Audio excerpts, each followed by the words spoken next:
The world all around me has now no allure. Its pleasures bring pain, its wisdom is vain. I seek a foundation that's steadfast and sure. I'll put Jesus first in my life. In all that I say, in all that I do, throughout the world of toil and strife, by day and by night, to trust in His might, I'll put Jesus first in my life. The Lord Jesus died my salvation to win. He went in my stead to Calvary and bled. Redemption impels me to give up all sin. I'll put Jesus first in my life. In all that I say, in all that I do, throughout the world of toil and strife, by day and by night, to trust in His might, I'll put Jesus first in my life. I know there's a home for the ransomed and blessed, when death is no more, when struggle is o'er. For those who love Jesus and give Him their best, I'll put Jesus first in my life. In all that I say, in all that I do, throughout the world of toil and strife, by day and by night, to trust in His might, I'll put Jesus first in my life. Though earth's tribulations continue each day, though pleasures may call, though evil enthrall, His grace will protect me forever and I'll put Jesus first in my life. In all that I say, in all that I do, throughout the world of toil and strife, by day and by night, to trust in His might, I'll put Jesus first in my life.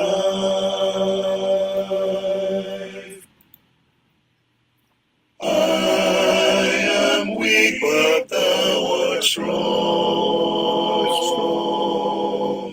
Jesus, keep me from all wrong. I'll be satisfied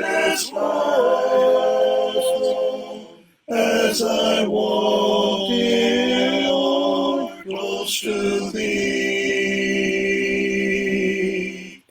Just a closer walk with Thee. Grant it, Jesus, this heart is my humble plea. Daily let it ever be. Just a closer walk with Thee. Through this world of toils and snares, if I falter, Lord, who cares? Who with me my burden shares? Let me walk, dear Lord, close to Thee. Just a closer walk with me.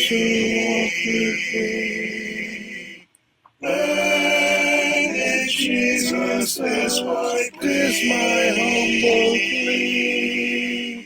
Daily let it ever be just a closer walk, just a closer walk with thee. When my feeble life is o'er, time for me will be no more. Guide me to that peaceful shore. Let me walk close to thee. Just a closer walk with thee. Granted, Jesus, this my humble plea. Daily let it ever be just a closer walk with thee.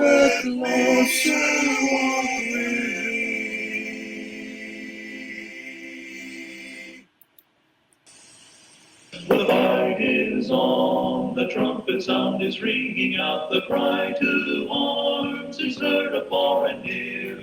The Lord of hosts is marching on to victory, the triumph of the right will soon appear. The fight is on, no Christian soldier, and face to face in stern array, with armor gleaming and colors streaming, the right and wrong engaged today. The fight is on, but be not weary. Be strong and in His might hold fast.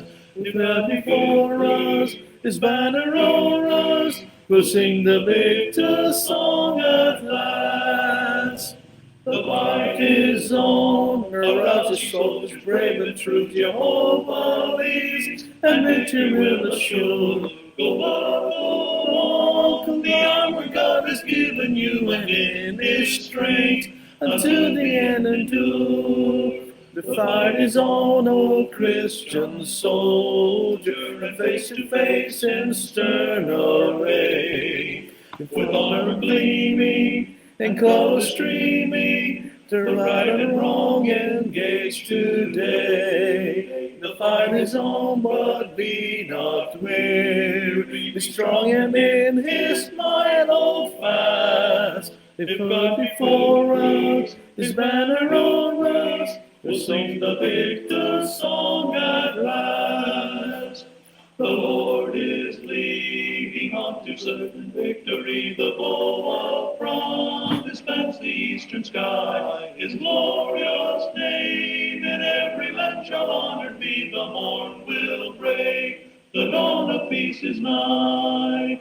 The fight is on, O Christian soldier, and face to face in stern array, with armor gleaming and colors streaming, the right and wrong engaged today. The fight is on, but be not weary. Be strong and in His might hold fast. If God before us, His banner over us, we'll sing the victor's song at last. Magandang gabi mga kapatid. Tayo po ay dumating na po sa oras na ating pag-aaral po sa gabing ito ng Miyerkules. Napakabilis po ng mga araw. So, ang ating pong paksa sa gabing ito ay patungkol sa tinatag na kasalanan po ng pagsisinungaling. The sin of lying. Yan pong ating pag-aaralan po sa gabing ito. So, binabati natin ang mga ating mga kakabsat na imbang garabi, kada kayo aming kakabsat. Binabati rin natin ang ating mga kaigsuonan. Mayang gabi sa inyong tanan, mga igsungo. At ang ating mga kapatid dyan sa may Bicol region. Diyos marahay na banggi sa Intugabos, sa mga taga-Pangasinan, Masanto sa Labi, at si kayo namin. At dyan po sa may Carabao Island, may gabi sa Tanan. At galing po sa amin, sa lugar po ng mga Kapampangan, may Pabengi, Keko nga. Tulad po ng ating nabanggit, ang ating pong pag-aaralan po sa gabing ito ay ang kasalanan ng pagsisinungaling. Alam po ninyo, merong kaisipan na kapag tayo po ay nagsisinungaling, para maproteksyonan natin ang isang tao, yun ay hindi kasalanan. Tinatawag natin yung white lies, sabi natin. Ang mabuti po ay pag-aralan natin ang sinasabi ng Biblia tungkol po sa tinatawag nating pagsisinungaling. Ano po? Ang simpleng kahulugan po ng lying ay unintentionally false statement. Ito po ay isang talagang pagsasabi ng isang bagay na hindi totoo. Yun ay pagsisinungaling. Kapag tayo po ay nagsasabi ng totoo, hindi tayo nagsisinungaling. Pero kapag tayo nagsasabi ng isang bagay na hindi totoo, definitely yun po ay pagsisinungaling.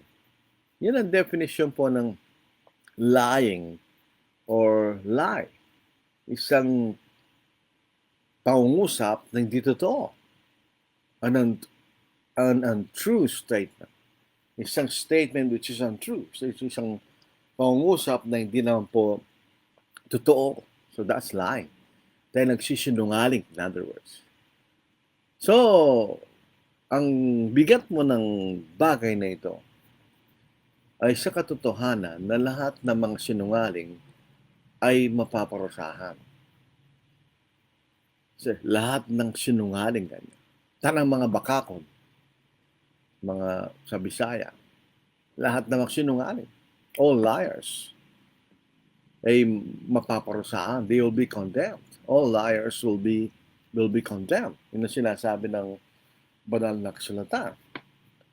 At yan po yung ating mababasa dito sa Revelation chapter 21 verse 8. Ngunit sa mga duwag, sa mga hindi nananampalataya, mga karumal-dumal, mga mamamatay tao, mga mapagkapid, mga mangkukulam, mga sumasamba sa mga Diyos-Diyosan, at sa lahat ng mga sinungaling. Ang kanilang bahagi ay salawa ng nagliliyab sa apoy at asupre na siyang kalawang kamatayan.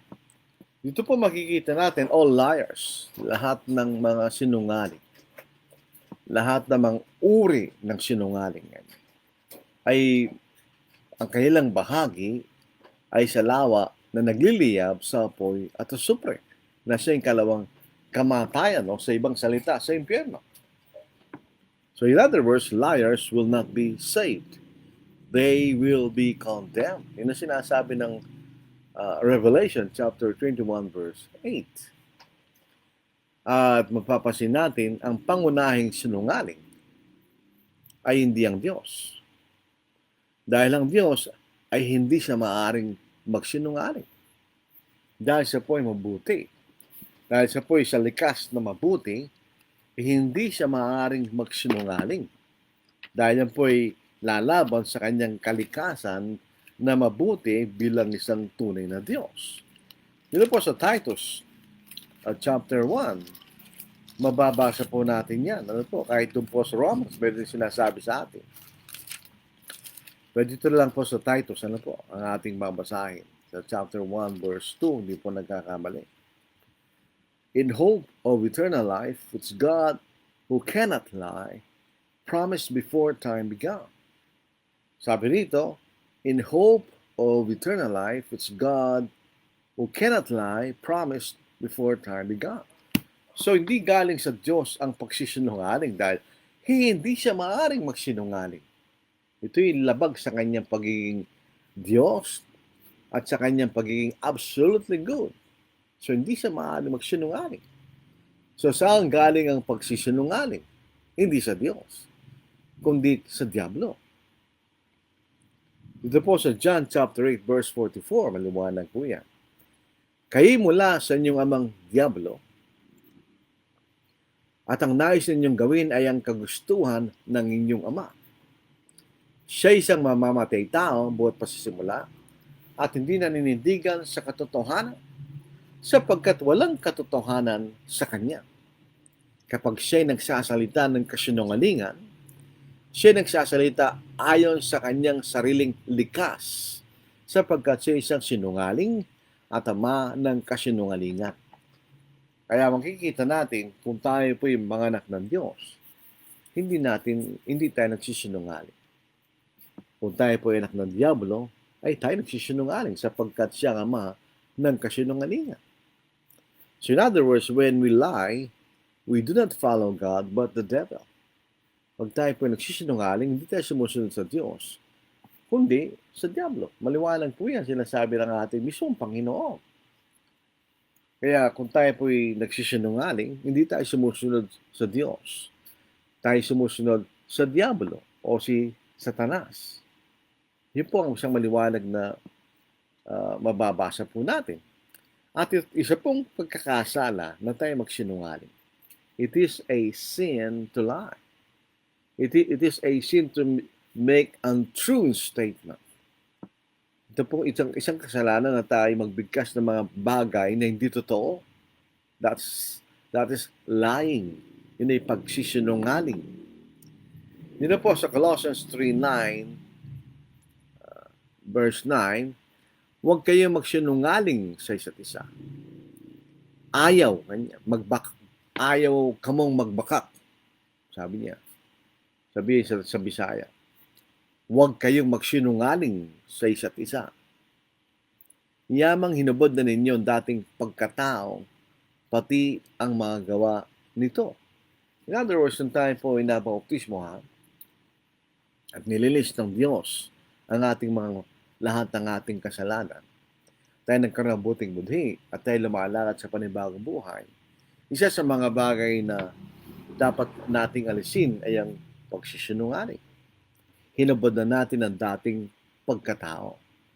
So yung pagsisinungaling, yun ay bahagi nung tao na hindi pa Kristiyano.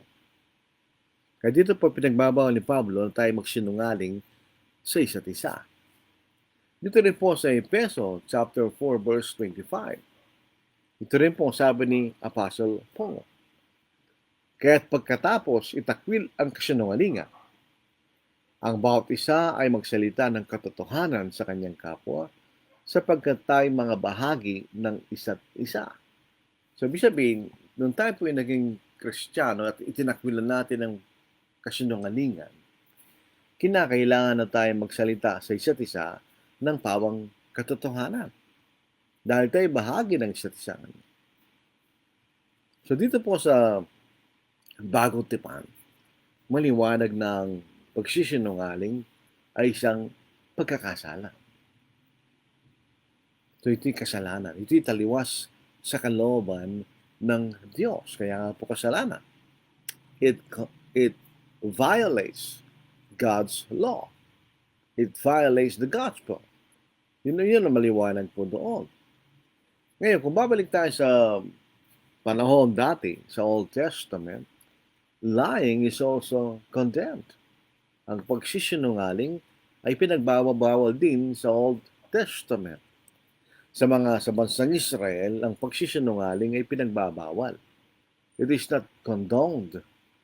So in other words, kung ikaw ay natagpuan nagsisinungaling at merong 2 o 3 saksi o higit pa, ikay dadalhin sa labas ng gate ng Jerusalem at ikay babatuhin hanggang ikay mamatay.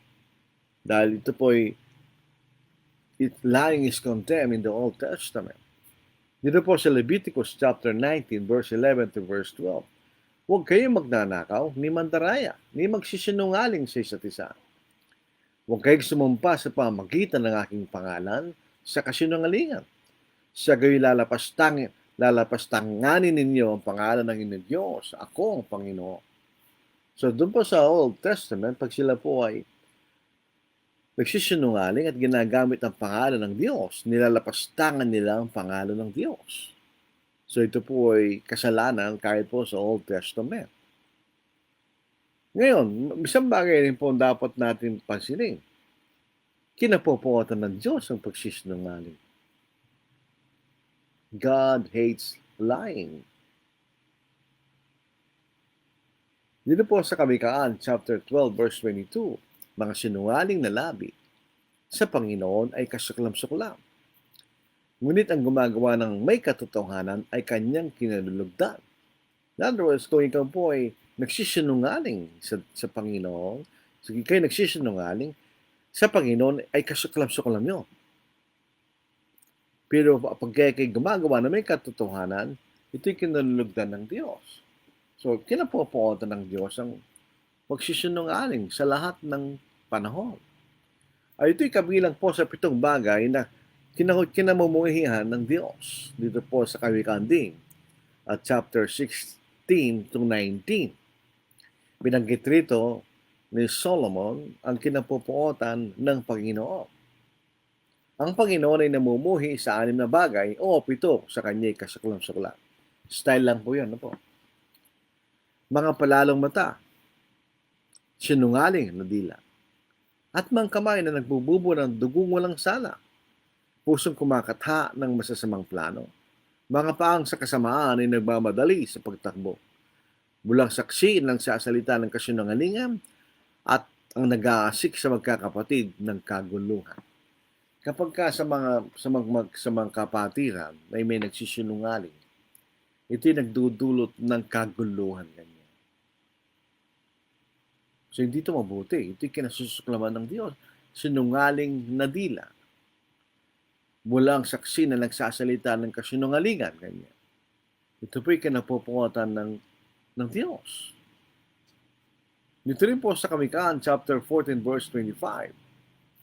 Ang tapat na saksi ay nagliligtas ng buhay, ngunit taksi lang nagsasalita ng kasinungalingan kayo. So, by and large, sa ating pag-aaral so far, ang kasinungalingan ay hindi galing sa Diyos, hindi galing sa Diablo. So, sa New Testament, ito po ay it's condemned. Pag kayo nagsinungaling, kayo hindi maliligtas. Ganon din po sa Old Testament, it's condemned. At ito'y kinapopuotan ng Diyos. God hates lying. Kinapopuotan ng Diyos ang pagsisinungaling. So, ibig sabihin, hindi tayo maging kalugon-lugon sa Diyos pag nagsasabi tayo ng mga bagay na hindi totoo. Mga bagay, mga pangungusap na hindi totoo. Ito ay hindi kinalugdan ng Diyos. Mapapasin po natin na tayo mga Kristiyano at ang katagang sinasabi sa atin, tayo po yung mga anak ng Diyos. Dito po sa Galatians chapter 3, verse 26 up to 27, sinasabi sa atin, tayo ay mga anak ng Diyos. For you are all sons of God through faith in Christ Jesus. Sa mga mas modernong salin, katulad ng New Revised Standard Version, for you are all children of God through faith in Christ Jesus. For as many of you as were baptized into Christ have put on Christ. So we are children of God when we believed and we were baptized. So if you are children of God and God doesn't lie, and as we should be like Him, we are not to lie. So maliwanag po, napakasimple ang tayo mga anak ng Diyos. At tayo po yung mga anak ng Diyos, we partake of the divine nature. Ibig sabihin, tayo po ay nagsusumikap na maging katulad ng Diyos. Because God doesn't lie, and we are children of God, we should be like Him. Therefore, we are not to lie. Hindi tayo dapat magsinungaling. Sa Colossians 3:9-10, ito po ang ating mababasa. Huwag kayong magsinungaling sa isa't isa. Yamang hinubad na ninyo dating pagkatao pati ang mga gawa nito. at kayo nagbihis na ng bagong pagkatao na binabago sa kaalaman ayon sa larawan ng lumalang sa Kanya. So tayo po, nung pong tayo po lalangin ng Diyos, yung original creation ng Diyos kay Adam and Eve, they were created in the image and likeness of God. Yun ang kagustuhan ng Diyos. Na itong kanyang mga nilalang na mga tao ay maging katulad niya. That will be like Him. Doon sa pagkalalang sa atin. So in other words, kung tayo po ay anak ng Diyos at hindi tayo, ang Diyos ay hindi nagsisinungaling, nararapat lamang na tayo rin ay magsinungaling. Yun ang sinasabi ng Biblia. Balikan po natin Colossians 3:9-10. Huwag kayo magsinungaling sa isa't isa. Yamang hinubad na ninyo dating pagkatao pati ang mga gawa nito. At kayo magbisa ng bagong pagkatao na binabago sa kaalaman ayon sa larawan ng nabalang sa Kanya. Originally, yun ang plano ng Diyos. Nalagay niya tao sa Kanyang wangis at sa Kanyang larawan. Unfortunately, that was destroyed by sin. Nang dumating ang Panginoon and we were saved by the Lord, we were recreated in Christ. Tayo nilalang sa pamamagitan ng ating Panginoon. Dito po sa Ephesians chapter 2. Dito po sa verse 8, 9, 10. For by grace you have been saved through faith, and that not of yourselves, it is the gift of God. In other words, lest anyone should boast. For we are His workmanship, created in Christ Jesus for good works, which God prepared beforehand that we should walk in them. So tayo po yung nilalang sa ating Panginoon upang maibalik yung talagang layunin ng Diyos sa paglalang niya sa tao na tayo maging kawangis katulad ng Diyos. So hindi dapat tayo magsinungaling because that is contrary to the nature of God. Kahit kung tayo po yung mga anak ng Diyos, therefore we should not lie. Hindi tayo dapat magsinungaling under all circumstances. Para maging magandang ating pag-aaral, tumingin po tayo ng mga halimbawa sa Biblia. Yung mga tao nagsinungaling. E tayo magtataka na itong mga tao nagsinungaling, ay mga tao, karamihan sa kanila, maliban sa diablo, sila po yung mga tapat sa Diyos. But still they lied. Sila nagsinungaling. Ang pinakapangunahing sinungaling ay ang diablo. Dito po sa Genesis chapter 3, verse 1-7, ang diablo po ay pwede tayong matukso kung hindi natin alam ang salita ng Diyos. Pag pinansin po natin itong pag-uusap ng dalawa, yung serpent at si Eva, serpent took advantage of Eve's ignorance of the law. Hindi natin masyadong pinapansin ito, pero yun ang totoo. Hindi naintindihan ni Eva yung tunay na kautusan ng Diyos. At ito'y nakita ng diablo at siya nagsinungaling kay Eva para maikayat niya sa kanyang layunin. Makikita natin ang diablo ay hindi po niya layon na gawa ng mabuti sa sinumang tao. Ang kanyang layunin ay mapahamak yung mga tao. At katulad niya, darating ang araw, sila'y mapaparusahan sa impyerno. Yun ang layunin ni Satanas.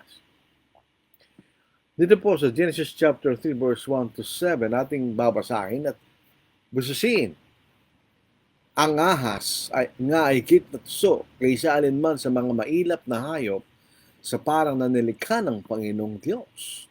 Sinabi niya sa babae, sino bang Diyos? Sinabi ba ng Diyos, huwag niyong kakainin ang mula sa alinmang punong kahoy sa alamanan? Yun po ay isang pangungusap in itself ay di totoo. Dahil alam po natin, hindi lahat ng mga punong kahoy sa halamanan sa Eden ay pinagbabawal ng Diyos. Isa lamang ang pinagbabawal niya. Dito po sa verse 2. At sinabi ng babae sa ahas, makakain namin ang bunga ng mga punong kahoy sa halamanan. Subalit sinabi ng Diyos, huwag niyong kakainin ang bunga ng punong kahoy na nasa gitna ng halamanan. Huwag din ninyo itong ipuhin kundi kayo mamamatay. Yung po statement na yon ni Eva ay hindi po accurate. Dahil hindi na sinabi ng Panginoon. Dito po sa Genesis chapter 2, yung pong alamanan na nasa gitna ay dalawa. Yun po yung alaman ng buhay at yung alaman ng pagkaalam mabuti at masama. Tignan ninyo. So Genesis chapter 2 verse 9. And out of the ground the Lord God made every tree to grow that is pleasant to the sight and good for food. The tree of life was also in the midst of the garden, and the tree of the knowledge of good and evil. Sabi niya, the tree was also in the midst of the garden, and the tree of the knowledge of good and evil. So dalawa'y nasa gitna, yung alaman ng buhay at alaman ng pagkalam ng butit ng sama. So dito makikita natin, hindi naunawaan ni Eva yung utos ng Diyos. Marahil hindi na ituro ni Adam sa maayos na paraan ang utos ng Diyos. Kaya natanto ito ni Satanas at siya nagsinungaling. Sa kulit sinubal, sinabi ng ahas sa babae, tiyak na hindi kayo mamamatay. Dahil kung yung nasa gitna ay yung halaman ng buhay ang kailang kakainin, hindi sila mamamatay. So dito nagsinungaling ni Diablo. Sapagkat nalalaman, tignan, dalawa, pinagsama yung dalawa eh. Pag kinain mo ang alaman ng buhay, hindi ka mamamatay. Pero pasinin yung verse 5. Sapagkat nalalaman ng Diyos na kapag kayo kumain noon, ay mabubuksan ang inyong mga mata at kayo magiging kagaya ng Diyos na nakikilalang mabuti at masama. So, paano pagsisunungaling sa Satanas? Nagsasabi siya ng totoo at the same time, hindi siya nagsasabi ng totoo. Yung dalawang halaman sa gitna, the tree of life and the tree of the knowledge of good and evil, pinanghalo niya. Kaya nakita niya, nalito si Eva. Kaya nang nakita ng babae ng bunga ng punong kahoy, yung pagkalang mabuti at masama, ay mabuting kainin, nakakanugod sa paningin, so hindi ito masamang tingnan, na dapat nasain upang maging matalino, siya pumitaas ng bunga nito at kinain nito. At binigyan din niya ang kanyang asawa na kasama niya at siya'y kumain. Para nabuksan ang kailang mga mata at nalaman nilang sila'y manghubad. Magkasama sila nagtahi na mga dahon at punong ubas, igos, at kailang ginawang panakip. So siya anong dahilan ng pagsisinungaling sa Satanas? Para mapahamak si Adam at si Eva at labanan niya ang Diyos sa kanyang layunin. Yung sinasabi ni Satanas, deception niyo. Dinaya niya si Eva. Pinaghalo niya ang dalawang bagay na hindi pareho. Kung kakainin nga naman ni Eva yung alamanan sa gitna, yung tree of life, hindi siya mamamatay. Pero pag kinain niya yung isang punong kahoy, the tree of the knowledge of good and evil, siya'y maihiwalay sa Diyos, siya'y mamamatay. So yun ang isang example ng pagsisinungaling. Very deceptive. Ang mga nagsisinungaling na may layunin na makasama sa iba, they are very deceptive. Dadayain ka nila para ikaw ay maikahit nila sa kanilang kasinungalingan. Katulad po ng ginawa ng serpent kay Eve. Ano po? Pangalawa, si Abraham o si Abraham. Si Abraham po ay may asawa ng pangalan nung una ay Sarai na magandang babae. Very beautiful to behold. At nang sila po'y pumunta sa Ehipto para takasan ng taggutom sa lupain ng Canaan, sabi niya kay Sarai, pag tinanong ka nila, sabi mo, ako'y kapatid mo. Para ako'y mabuhay at di nila ko patayin kanya. Ibig sabihin, ang isang kautusan ng pag-aasawa sa panahon na yun, mapapasimpunad by observance at pagbabasa. Hindi pinagbabawal ng Diyos ang pag-aasawa ng marami. Pero pinagbabawal niya ang pag-aasawa ng asawa ng may asawa. Kaya doon sa Egypto, para maging asawa nila si Sarai, papatayin nila si Abraham. Kaya sabi niya, sabihin mo, ako ay kapatid mong kanya. So si Abraham ay nagsinungaling. Mapapasin po natin, sa katotohanan, dahil ito'y naulit, nang sila'y pumunta sa Gerar, nagiging din ang takot ni Abraham na siya patayin dahil po kay Sarai sa asawa niya. Pero siya ay pumunta sa Gerar, pinalitan na po ang pangalan ni Abraham at naging Abraham. At si Sarai ay naging Sarah. Yan makikita natin. Dito po basahin natin. At mula roon ay naglakbay si Abraham sa lupain ng timog at nanirahan sa pagitan ng Kadesh at Shur, samantalang nanirahan silang bilang isang dayuhan sa Gerar. At sinabi ni Abraham tungkol kay Sarah na kanyang asawa, siya aking kapatid. At si Abimelech na hari sa Gerar ay nagpasugo at kinuha si Sarah. Ngunit pumuntang Diyos kay Abimelech sa panaginip sa gabi at sinabi sa kanya, ikaw ay malapit ng mamatay dahil sa ang babaeng kinuha mo ay asawa ng isang lalaki. Ngunit si Abimelech ay hindi pa nakasiping sa kanya. At sinabi niya, Panginoon, papatayin mo ba pati ang isang bayang walang sala? Hindi ba siya nagsabi sa akin, siya aking kapatid? At si Sarah man nagsabi, siya aking kapatid? Sa katapatan ng aking puso at kawalang sala ng aking mga kamay ay ginawa ko ito. Sinabi sa kayo ng Diyos sa panaginip, o nalalaman ko sa katapatan ng iyong puso ay ginawa mo ito. At inadlangan din naman kita na magkasala ng laban sa akin, kaya hindi ko ipinahintulot na galawin mo siya. Ngayon ay sauli mo ang asawa ng lalaking ito, sapagkat siya isang propeta at ikaw ay panalangin niya at mabubuhay ka. Ngunit kapag hindi mo isinuli, tandaan mo tiyak na mamamatay ka, ikaw at ang lahat ng iyo. Ang sinabi po ni Abraham ay bahaging katotohanan lamang. Hindi siya half-truth. Totoo po, si Sarah o si Sarai ay kapatid niya. Pero totoo rin na siya ay asawa niya. Anong panahon na hindi po pinagbabawal niya. Dito po sa verse 11 ng chapter 20 ng Genesis, sabagot si Abraham, sapagkat iniisip ko na tunay na walang pagkatakot sa Diyos sa lugar na ito at papatay nila ako dahil sa aking asawa. At saka talagang siya'y kapatid ko, anak ng aking ama, subalit hindi anak ng aking ina at siya naging asawa ko. So noong panahon na yun, pinahintulot ng Diyos yun. Pero si Abraham sinungaling. Hindi siya lubusan nagsinungaling. Siya nagsabi ng kalahating katotohanan. Pero kasinungalingan pa rin yun. Dahil ito hindi lubusang totoo. So, totoong kapatid niya, yun ay bahagi ng katotohanan.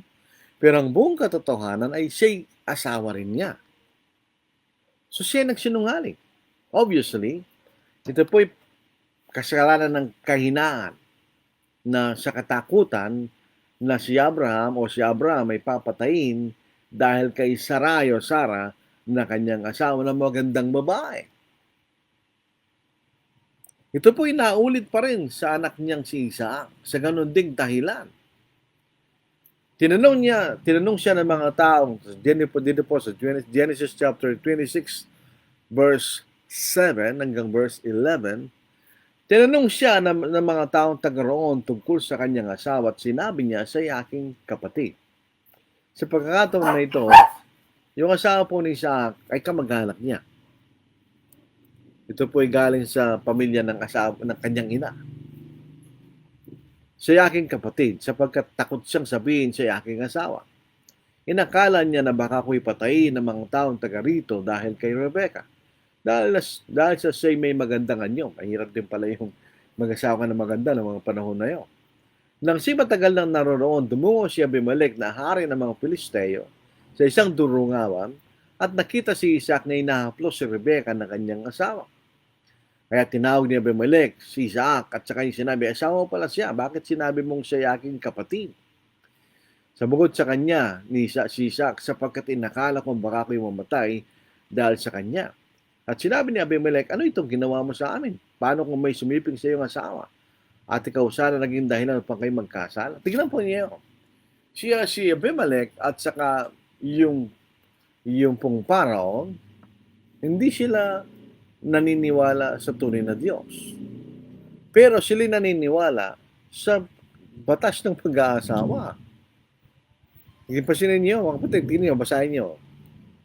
Paano kung may sumiping sa iyong asawa? at ikaw sana naging dahilan pa kayo magkasala. Kaya tinutos ni Abimelech sa buong bayan ang gumalaw sa lalaking ito at sa kanyang asawa ay mamamatay. So katulad po ni Abraham, na kanyang ama, si Isaac ay nagsinungaling upang maligtas niya ang buhay niya sa kaisipan na baka siya patay dahil sa asawa niya si Rebecca. Makikita natin.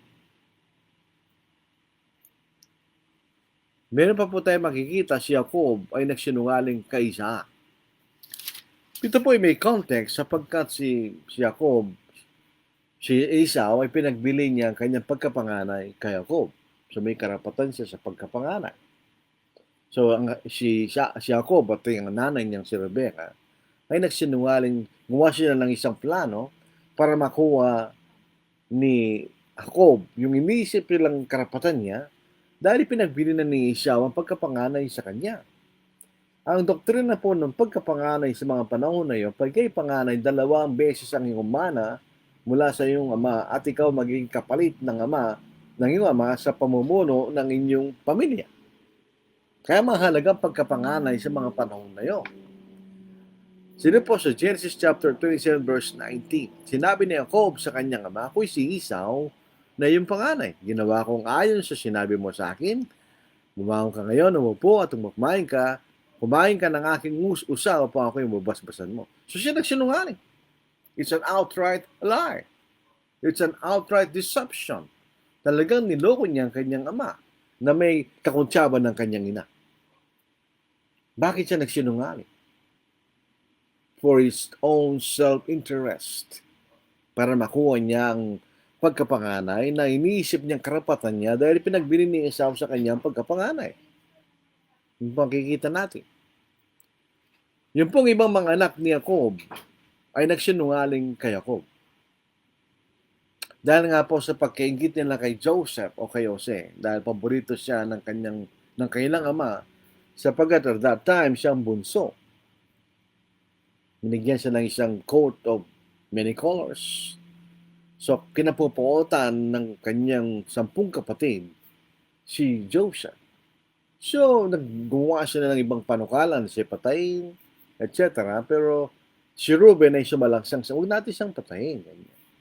So, ito'y pinagbili nila sa mga Ismaelita at nakarating sa lupain ng Egypto. Para matakpan nila ang kanilang kasalanan na ipinagbili nila ang kanilang kapatid sa mga Ismaelita. At ito'y pinagbili sa later on na pagpad sa Egypt, sila'y gumawa ng isang kwento na hindi totoo. Ito po sa Genesis chapter 37 verse 32. Kahilang ipinadala mahabang damit na kanyang suot sa kahilang ama. Ito po yung coat of many colors. At kahilang sinabi, ito'y amin natagpuan. Kilalanin mo kung ito'y mahabang damit ng iyong anak o hindi. Nakilala niya ito kahit kanyang sinabi, ito nga mahabang damit ng aking anak. Sinakmal siya ng isang mabangis na hayop, tiyak na siya'y nilapa. So, napunta sa kaisipan ni Jacob na totoong namatay na si Jose. At bakit nagsinungaling ang kamang kapatid ni Jose?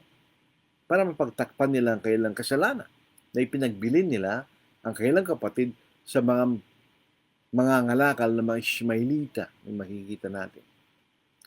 Dito po sa isang halimbawa pa rin ng pagsisinungaling ay si Laban o si Laban, sabi nila sa ibang mga nagsasalita. Si Laban, alam po ninyo, si Jacob ay pinagpaanan ng Diyos.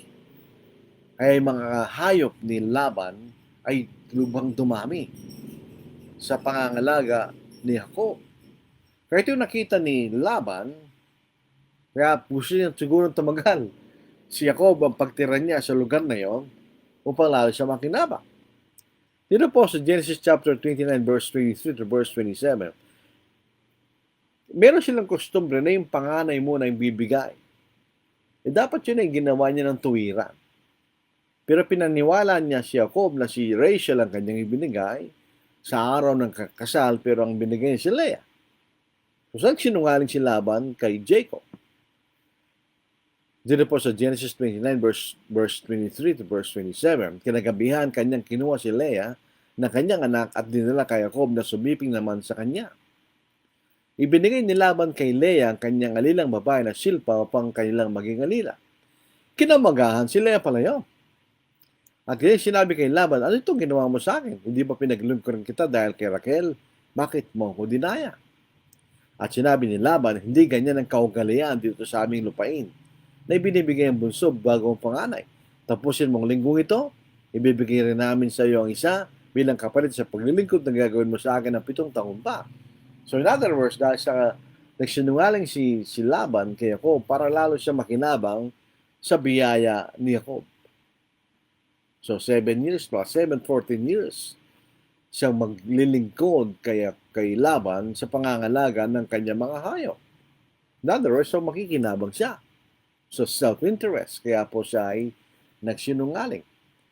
Dito rin po sa yung asawa ni Potiphar, nung makarating po si Joseph sa lupain ng Ehipto, siya pinagpala ng Diyos. Siya naging katiwala ng isang tao na may katungkulan sa kaharian ng Ehipto, si Potiphar. Ang problema, dahil si Joseph ay makisig at matipuno at magandang lalaki, siya pinagdasaan ng asawa ng kanyang amo. Dito po sa Genesis chapter 39 verse 17 to 19, gumawa siya ng isang kwento na hindi totoo para mapahamak si Jose dahil nabigo siya sa kanyang layunin kay Jose.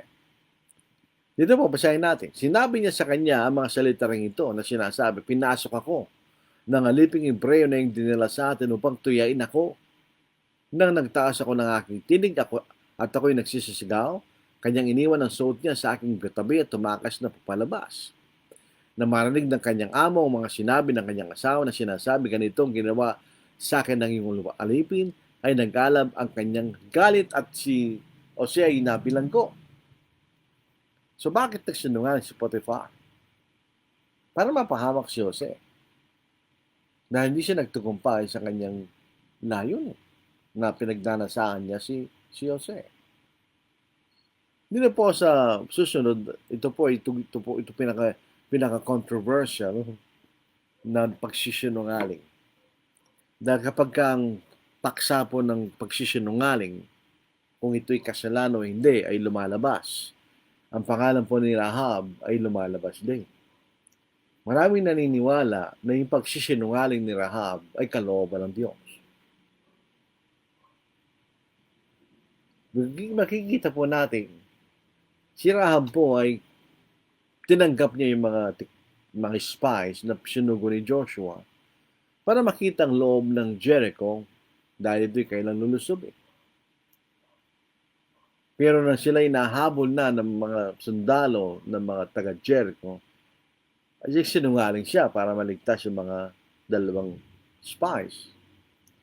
Dito sa Joshua chapter 2 verse 4, subalit sinama ng babae ang dalawang lalaki at naikubli na sila. Pagkatapos ay sinabi niya, mga lalaki na parito sa akin, ngunit hindi ko alam kung taga saan sila. Sa oras na pagsasara ng pintong bayan ng madilim na, ang lalaki lumabas at hindi ko alam kung saan sila pumunta. Habulin niyo sila kaagad sapagkat aabutin niyo sila. Pero tinago ni Rahab sa kisame ang dalawang espiya na sinugo ni Joshua. Dito sa makita nating pagsisinungaling nito, ay magandang layunin ni Rahab para maligtas ang buhay ng dalawang espiya na sinugo ni Joshua. So hindi to self-interest, hindi para mapahamak sila, kundi upang mailigtas sila sa kapahamakan dahil tiyak na sila ipapatayin ng mga sundalo na taga-Jericho. Pero sinungaling si Rahab para maligtas sila.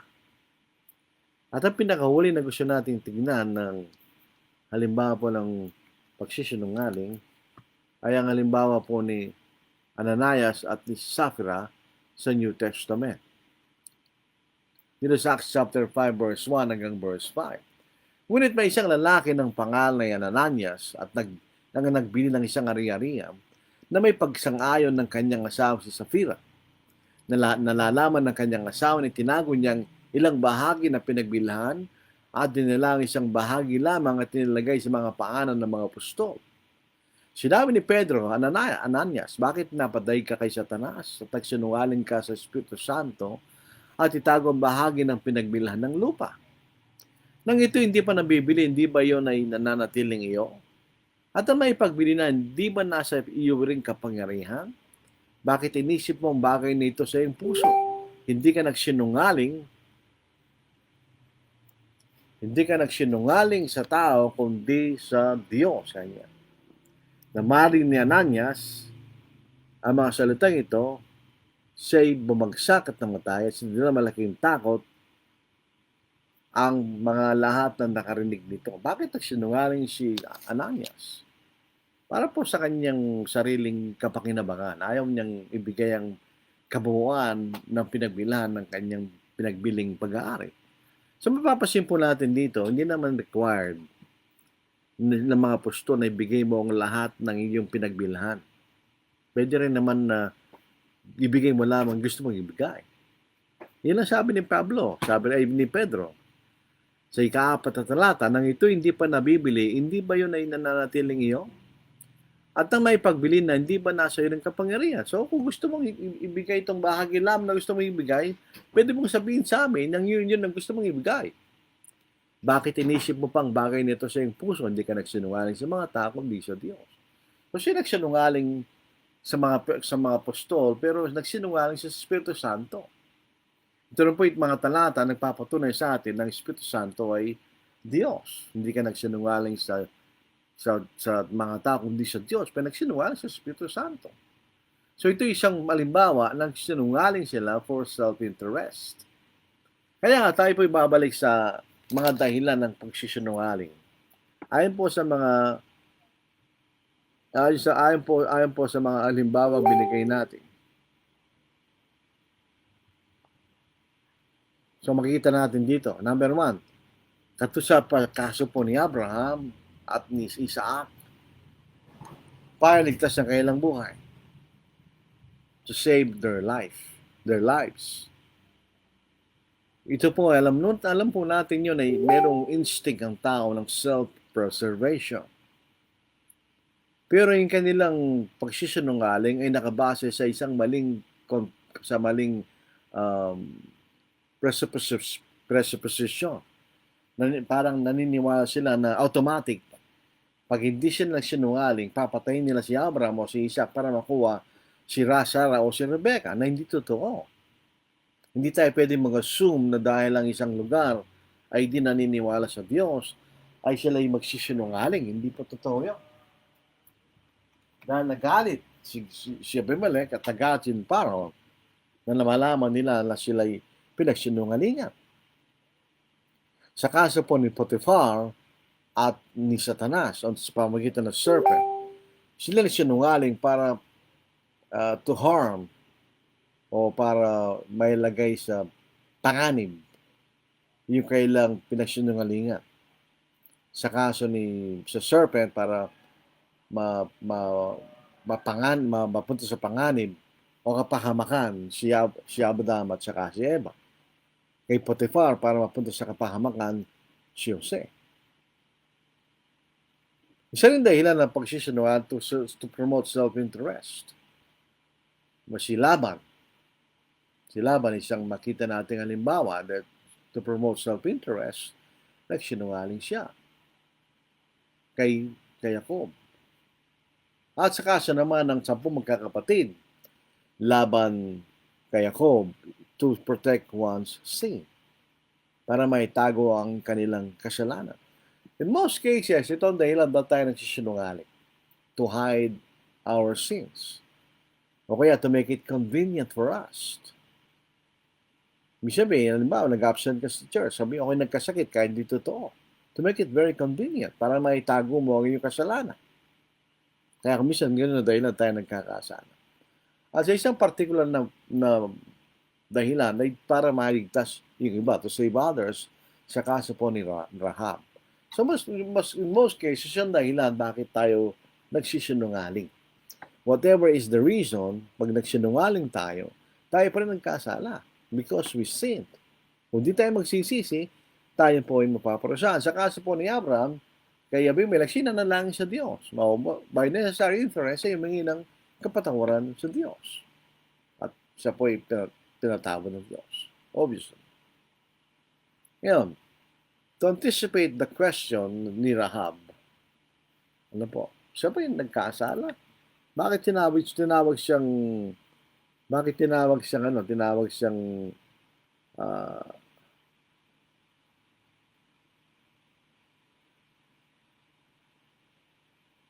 bakit po tinawag siyang nabilang po sa Hebrews chapter 11 dun sa mga tao naging tapat? Ano nangyari kay Rahab? Nung siya nagsinungaling, hindi pa siya nagkasala. Sa aking pag-aaral, siya nagkasala. Kahit ng dahilan niya, iligtas yung dalawang espiya. For all you know, kung hindi ginawa yun ni Rahab, gagawa pa rin ng paraan ang Diyos para mailigtas sila. Dahil yun yung mga tao ng Diyos. So hindi kinakailangan magsinungaling ni Rahab actually. Pero nagsinungaling siya. So nagkasala ba siya? Kung ating pag-aaralan, nagkasala siya. Nung siya nagsinungaling upang iligtas yung dalawang espiya. Hindi ang kinakailangan gawin yun para magsinungaling, para ligtas yung dalawang espiya. Dito po, ano po ang kalagayan ng puso ni Rahab? Tandaan po natin, hindi siya Udyo. Siya po ay taga Jericho sa isang intil. Hindi nila alam ang batas ng Diyos kung paano na sila maging kalugod-lugod sa Diyos. Hindi nila alam sa kausan ni Moises ang pagsisinungaling, ito po ay isinusumpa ng Diyos. So marahil ito po ay kaugalian ng mga intil sa Jericho na ginagawa po nila yun. Dito sa Joshua chapter 2 verse 10, ano nang nasa kaisipan ni Rahab? Siya po'y sumasampalataya sa Diyos. Nakita ni Rahab, dahil na isang makasalanang tao sapagkat siya isang patutot, nakita niya ang kapangyarihan ng Diyos at tinanggap niya na siya ang tunay na Diyos. Dito po sa Joshua chapter 2 verse 10 to verse 13, sapagkat amin nabalitaan kung paanong tinuyo ng Panginoon ang tubig sa dagat na pula sa harapan ninyo nang kayo lumabas sa Ehipto. At kung ano ang inyong ginawa sa dalawang hari ng mga Amoreo, ano na sa kabila ng Jordan kay Sihon at kay Og na inyong lubos na pinuksa. Namabalitaan namin yun. So kahit na walang internet, walang TV, yung balita, ano pa rin, gumagalaw pa rin. Although relatively slow, mabagal. Pero nababalitaan pa rin ang mga nangyayari. Nababalitaan namin yun ay nanlumo ang aming puso ni walang tapang na naiwan sa sinamang tao dahil sa inyo, sapagkat ang Panginoong Diyos ay siyang Diyos sa langit at sa itaas at sa lupa sa ibaba. Kinikilala niya ng Diyos bilang tunay na Diyos. Kaya't ngayon sumumpa kayo sa akin, sa Panginoon, yaman ako'y nagmagandang loob sa inyo, ay magmagandang loob din naman kayo sa sambahayan ng aking magulang. Bigyan niyo ako ng tunay na tanda. Naililigtas ninyong buhay ng aking ama, ng aking ina, at aking mga kapatid na lalaki at babae, at sa lahat nilang ari-ari at yung niligtas ang aming mga buhay sa kamatayan kanya. So eventually, anong nangyari kay Rahab? Siya naging isang Hudyo. Naging proselyte. Dito sa Joshua 6:25, ngunit si Rahab na upahang babae, ang sambahayan ng kanyang ama at ang lahat ng ari-arian ay niligtas ni Joshua. Siya nanirang kasama ng Israel hanggang sa araw na ito, hanggang sa araw ng pagkasulat ng aklat ni Joshua, sapagkat kay kinubli mga sugo na dinala ni Joshua upang maniktik sa Jericho. So ang kanyang kagandang alam ay tinago niya. Hindi kasali pagsisinungaling. Tinago niya. Ngayon, dito sa Hebrews chapter 11 verse 31, sa pananampalataya si Rahab na nagbibili ng aliw, isang patuto, ay hindi napahamak na kasama ng mga sumuway, sapagkat payapa ay tinanggap ang mga espiya. By faith, the heart of Rahab did not perish with those who did not believe when she had received the spies with peace. So, siya po ay hindi napahamak sapagkat siya sumampalataya sa Diyos. At by necessary inference, nang siya sumampalataya sa Diyos, siya ay humingi ng tawad sa kanyang pagsisinungaling. We are not obligated na iligtas sa mga tao sa pamamagitan ng pagsisinungaling. Huwag na mangyari sa atin nangyari sa ganitong mga sitwasyon na may tumatakas na tao at pinahabol na gusto pumatay sa kanya at timpil sa ating bahay. Huwag tayo magsinungaling. Sapagkat ang makikita nating mas mahalaga ay tayo maligtas. Maaari tayong mapahamak sa pagkakataon na yon, katulad ni Jose na napahamak dahil sa kanyang pananambigan sa katotohanan. Ganun talaga ang kaakibat ng pagtindig sa katotohanan. May kaakibat na panganib, katulad ng pinag-usig dahil sa kailang mga pananampalataya. So sana po ito'y nakatulong sa atin. So sa ating pagtatapos, ang lahat ng uri ng pagsisinungaling ay kasalanan. For instance, kung tayo po ay gumagawa at naniniwala sa isang doktrina at kagawian na hindi totoo, just to save our face, at tayo nagsinungaling, pwede mo makumbinse yung mga nakinig sa yung mga tao, mga kapatid. Pero hindi mo makukumbinse ang Diyos. In the final end, in the judgment day, sasagutin mo yun sa Diyos. Ang pinakamadaling gawin sa pagkakataon ay tanggapin mo kung ano yung totoo. And kung kailangan magsisika, magsisika. Hindi mo maitatago ang iyong kahihiyan sa pamamagitan ng pagsisinungaling. Dahil lilitaw at lilitaw yun. Kung hindi malilitaw sa mga tao, may nakakaalam doon sa mga tao nakikinig kung totoong sinasabi ng isang tao nagsisinungaling. Hindi man sila nakikibo, pero sa kailang puso, alam nila na yung tao ito yung nagsisinungaling. At pinakamahalaga, alam ng Diyos na nagsisinungaling ka. You save your face, but you did not save your soul. Alam mo, mas malaga sa dalawa. Ang iyong kahihiyan o yung kaligtasan. Kaya sa lahat ng pagkakataon, ang pagsisinungaling ay kasalanan. Yun po ang ating konklusyon. Kung meron kayong tatanungan, kung sabot po na aking makakaya, hindi ko sinasabing ito'y aking masasagot, ay sasagutin po natin ayon sa salita ng Diyos. Maraming salamat po sa inyong pakikinig.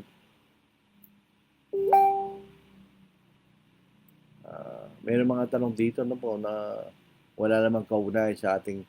Pero I'm surprised walang nagtanong tungkol kay Rahab dahil yun po'y palagi tinatanong.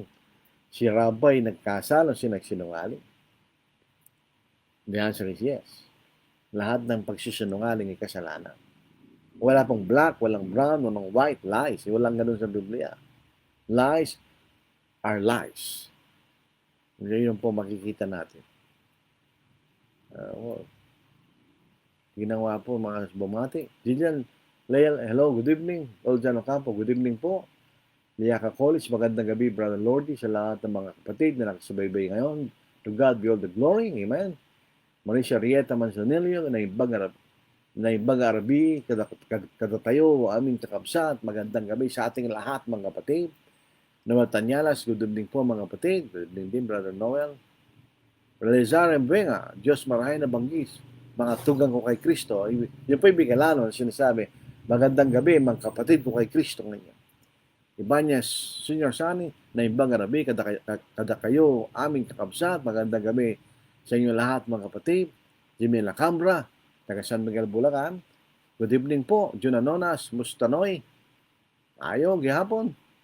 Melinda Dison Senis. Good evening po, Brother Lordy. Good evening din po sa mga kapatid. Good evening din. Rafael Ortiz, magandang gabi po sa ating lahat. Magandang gabi rin. John Bautista, good evening. Good evening din sa iyo, Brother John. El Gabriel Pos, good evening. Good evening din. May tanong po si Abrele Santos. Yung Apocalypse 20 verse ang patuloy, ano po ang paliwanag niyo mga doon kapatid? Joseph Sanoria, good evening po sa lahat. Ray Lagas Kalibatike, good evening kakapsa. May tanong, ano po, yung Apocalypse 20, ano po? Ito yung mga sinasabi sa atin, yung mga namatay dahil sa kailang paninindigan sa katotohanan. Yun po sinasabi sa atin doon, di ba? Ito yung mga taong namatay. Kasi wala na silang ulo eh. Yung Revelation 20 verse 1, basahin po natin. Ang sabi rito, Then I saw an angel coming down from heaven, having the key to the bottomless pit and a great chain in his hand. Tignan ninyo, ito, ang Apocalypse so hindi po literal. Ito po highly symbolical. So, wala. Meron bang bottomless pit, isang malalim na wala. Meron ba siya literal na dakilang tanikala? Wala rin. He laid hold of the dragon, that serpent of old, who is the devil and Satan, and bound him for 1,000 years. Sabay literal na tinangala. Hindi. Ang ibig sabihin, nilimitahan ng Diyos ang kapangyarihan ng Satanas. Yun ang ibig sabihin, no? Kung kayo nakatanikala, hindi mo na magagawa ang isang bagay kung wala kang tanikala. Pero kung nakatanikala, meron ka pa rin maaabot. Halimbawa, ang aso po ay nakalaya, kakagatin niya kung siya kagati. Pero kung siya nakatanikala, hindi niya magagawa yan. Pero kung lalapit ka, pwede ka pa rin kagatin. Yun ang ibig sabihin, no? Dito po makita na sa verse, for then I saw thrones and they sat on them, and judgment was committed to them. Then I saw the souls of those who had been beheaded for their witness to Jesus and for the word of God, who had not worshipped the beast or his image, and had not received his mark on their foreheads or on their hands, and they live and reign with Christ for 1,000 years. Ito yung binabagay sa Revelation 13. Yung mga Kristiyano hindi sumamba dun sa beast na walang iba kundi isang Roman Emperor. Hindi siya sumamba sa Roman Emperor. Kaya sila pinatay.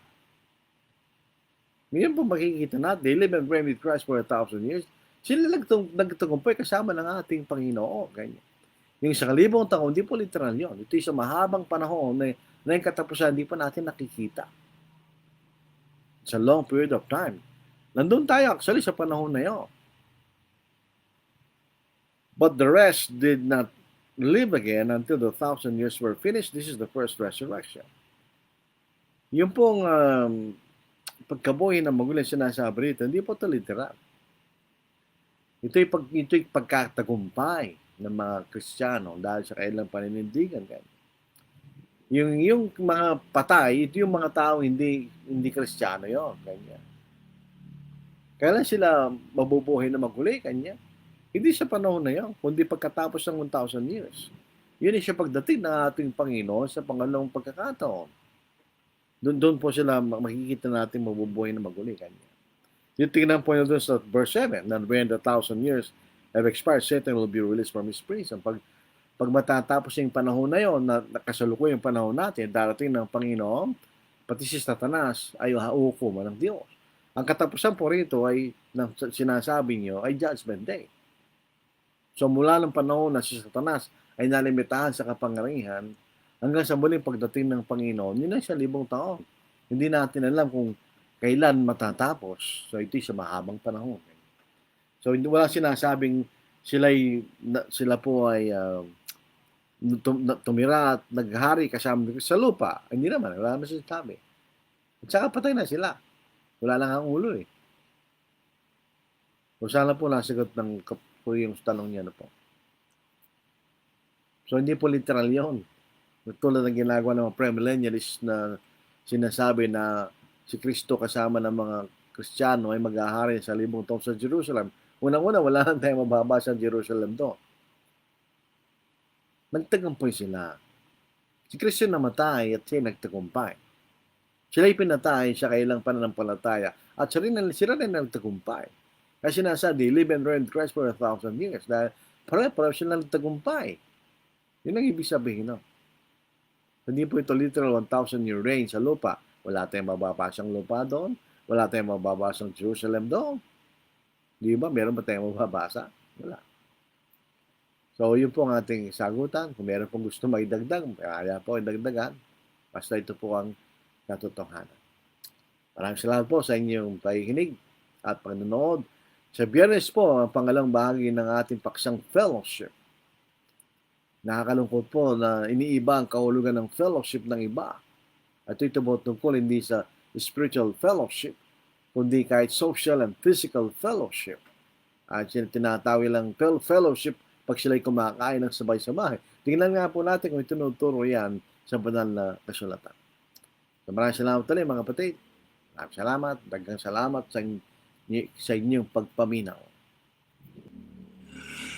Oh, Jesus, love that sought me when I was lost in sin.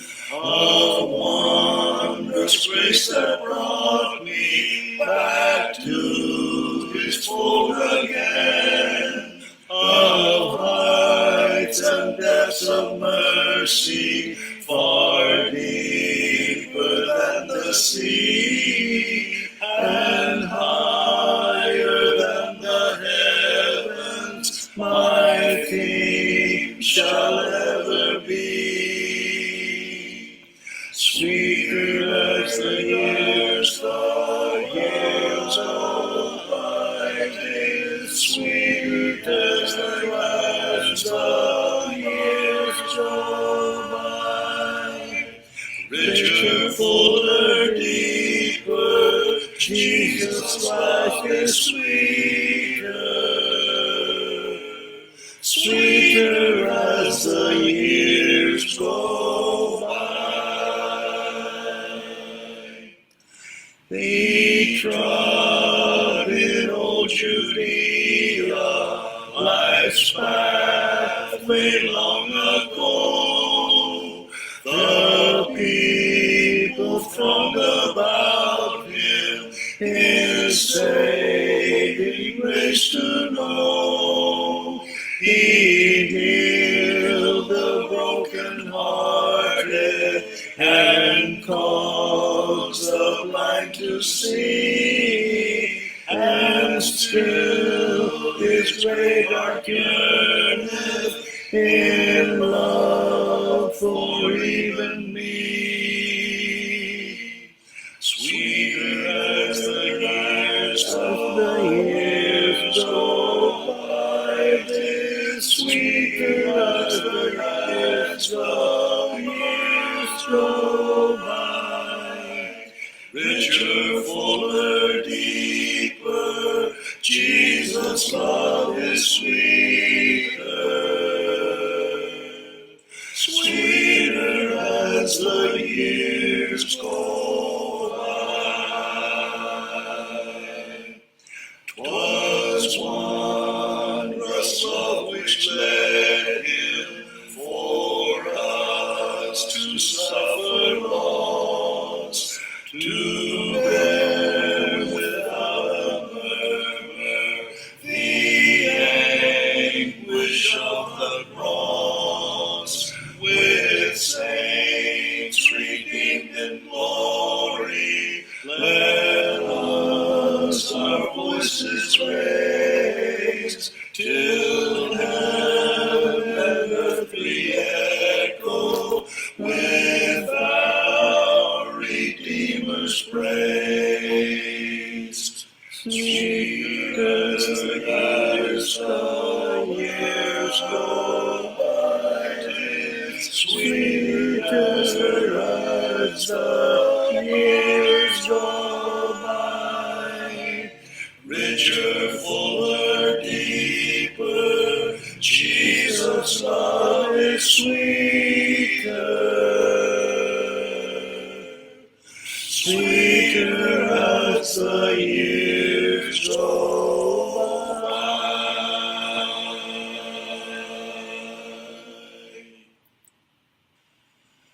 Beyond the sunset, oh blissful morning, when with our Savior heaven is begun, earth's toiling ended, oh Lord is dawning. Beyond the sunset, when day is done, beyond the sunset, no clouds will gather, no storms will threaten, no fears annoy.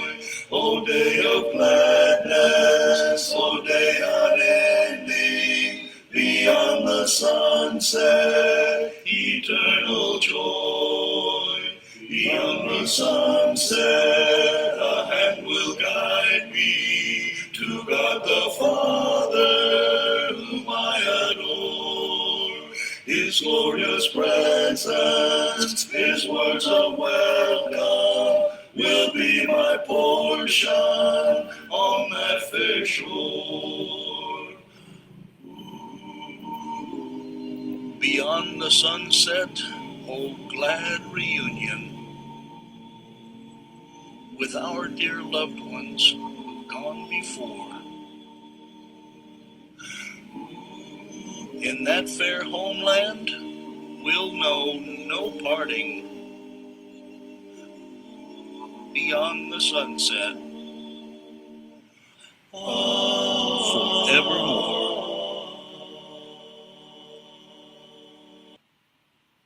Beyond the sunset. Yan po, pagdating po sa kamatayan at pagdating po ng Panginoon beyond the sunset. Sana po nakatulong po ang pag-aaral natin ngayon. Minsan, kailangan pong lumalim ang ating pag-aaral. Kailangan na po tayo mga mangaral. At kahit tayo mga ordinaryong Kristiyano, kailangan po ay lumalago ang ating pagkaalam sa katotohanan ng ating pananampalataya. Sana po mag-subscribe kayo sa aming YouTube account sa Angeles City Southside Church of Christ. Dahil lahat po ng mga videos na dito po sa Facebook Live, ina-upload po namin doon sa Angeles City Southside Church of Christ, yung naming YouTube account. Na doon po lahat ng mga videos mula po nung nagsimula tayo sa Facebook Live noong 2020 hanggang po ngayon 2025. Napakabilis po ng panahon, parang kailan lang nung tayo nagsimula sa gawain ito ng pagtuturo sa pamamagitan ng internet, sa Facebook. At later on, si Brother Richard Dionisio, inopen po niya yun, yung aming YouTube account. Sana po kayo mag-subscribe doon po. Hindi naman sa gusto namin ng financial remuneration. Wala po kaming kagustuhan sa ganung bagay. Pero para makatulong lang po kami sa pag-aaral po nyo ng salita po ng Diyos. Kaya inaanyayaan namin kayo. Subscribe po kayo sa Angeles City Southside Church of Christ na aming YouTube account. Gusto po niyo makasama kami sa paglilingkod, pagsamba sa Diyos. Doon po sa Church of Christ, Avocado Road, Trinidad Village, Angeles City. Sa likod po ng Panisbutong Pakwan, malapit po sa SM Save Mo at SM Telbastagan. Ang aming pong panambahan sa tuwing linggo, alas 9 ng umaga at alas 4 ng 4:30 ng hapon sa Sunday. So inaanyaan po na kayo, namin kayo na sana kayo ay magsama namin sa pagsamba sa Diyos sa Espiritu at sa katotohanan. Sa tayo po manalangin, na banal, kayo po ay nagpapasalamat muli sa inyong pagbibigay sa amin sa araw-araw na aming buhay, sa aming pangangailangan, at sa aming mga bagay na kagustuhan sa buhay na ito. Pero higit po kaming natutuwa dahil po sa kaligtasan na inyong ginawad sa amin sa pamamagitan ng Ebanghelyo ng kami sumampalataya at nabautismohan. Napapasalamat po kami sa aming Panginoon na si Yesu Kristo na iniwan niya ang kalulatihan sa langit, nagpakumbaba at nakitulad sa amin at namatay sa krus para lang po kayo magkaroon ng kaligtasan. Magpapasalamat po kami sa Banal na Espiritu na siyang nagpahayag nito magandang balitang ito at makarating ito hanggang sa aming panahon upang sino man na may gustong iligtas ang kanyang kaluluwa at magpuri sa Diyos ay maaari. Salamat po kami sa mga kapatid na matibay sa pananampalataya, nagtuturo sa amin at nagbibigay ng ulirang halimbawa na aming sundin. Ama, nagpapasalamat din po kami sa pamahalaan na kahit papaano ay napapanatili ang kapayapaan at katiwasayan upang kami makapatuloy sa pupuri paglilingkod sa inyo, Diyos. Ama, patawarin po niyo ngayong mga pagkakasala na amin nagagawa. Dinadalangin namin, O Diyos, na sana'y gumaling si Brother Rick Darasin. Pero kami po nagtitiwala kung ano mabuti para sa kanya na yun nalalaman. Dinadalangin din po na Sister Jing Salunga na dadalas po ng appendectomy. Sana bigyan nyo ng karunungan ang mga doktor na gagawa po ng operasyon upang maging matagumpay. At dinadalangin din po lahat ng mga kapatid na may karamdaman na nakasalukuyang dumadaan sa kapigatihan at hinagpis. Sana po sila'y tulungan niyo, Diyos, at sila'y manatiling matibay sa kanilang pananampalataya. Ang lahat na ito ay aminin sa kilang pangalan ng Kristo. Amen. Sa Friday po, loobin ng Panginoon, poon. Kita ulit tayo ang ating paksa, Fellowship Part 2. Maraming salamat po.